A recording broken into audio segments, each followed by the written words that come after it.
Russia Ukraine യുദ്ധം കൊടുമ്പിരി കൊള്ളുകയാണ്. സമാധാനത്തിന്റെ ഒരു കണിക പോലും വഴിയൊഴുങ്ങാതിരുന്ന സാഹചര്യത്തിൽ ഇപ്പോൾ യുക്രൈനും റഷ്യയും തമ്മിൽ സമാധാന ചർച്ചയ്ക്ക് സാധ്യത തെളിയുന്നുവെന്ന വിവരങ്ങൾ പുറത്തുവരികയാണ്.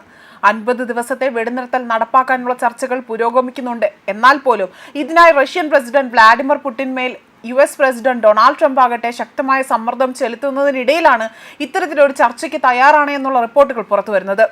റഷ്യ യുക്രൈൻ സംഘർഷത്തെ വെടിനിർത്തലിലേക്ക് ആനയിക്കാൻ വേണ്ടി സെലൻസ്കി മുൻപോട്ട് വയ്ക്കുന്ന ചർച്ചകൾക്കുള്ള ഒരു ക്ഷണത്തെ റഷ്യ പ്രതികരിച്ച ഒരു ഉപാധി വെച്ചുകൊണ്ടാണ്. ചില പ്രധാന ലക്ഷ്യങ്ങൾ നടക്കുമെങ്കിൽ മാത്രമേ ചർച്ചയിൽ കാര്യമുള്ളൂ എന്നതാണ് പുടിൻ പറയുന്നത്. അതുപോലെ തന്നെ എന്താണ് റഷ്യയുടെ പ്രധാന ലക്ഷ്യമെന്ന് ഇതുവരെയും വെളിവായിട്ടില്ല. ഇതിൽ പ്രധാന ലക്ഷ്യങ്ങൾ എന്താണ് എന്ന് നോക്കാം. യുക്രൈനിൽ നടക്കുന്നുവെന്ന് റഷ്യ പറയുന്ന സൈനികവൽക്കരണം അവസാനിപ്പിക്കണം എന്നതാണ്. റഷ്യയുടെ മറ്റൊരാവശ്യമെന്ന് പറയുന്നത് യുക്രൈനിൽ നടന്നുകൊണ്ടിരിക്കുന്ന അവർ ആരോപിക്കുന്ന നവനാസി വൽക്കരണം അവസാനിപ്പിക്കണം എന്നതാണ് മറ്റൊരു ആവശ്യം.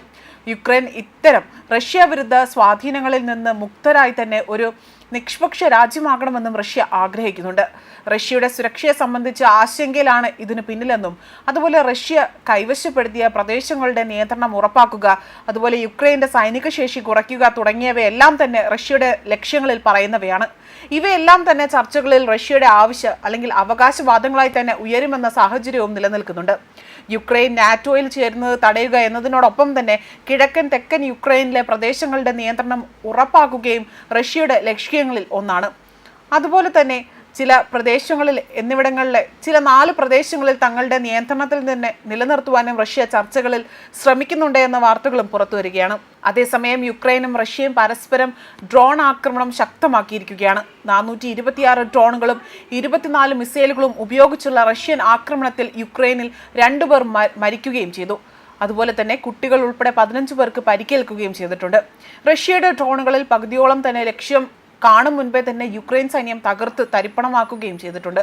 റഷ്യയോട് യുദ്ധം ചെയ്യുന്നതിന് നാറ്റോ വഴി യുക്രൈൻ ആയുധങ്ങൾ നൽകാമെന്ന US വാഗ്ദാനം ചർച്ച ചെയ്യാൻ യൂറോപ്യൻ നേതാക്കൾ യോഗം ചേരാനിരിക്കെയാണ് റഷ്യ ആക്രമണം ശക്തമാക്കിയിരിക്കുന്നതും.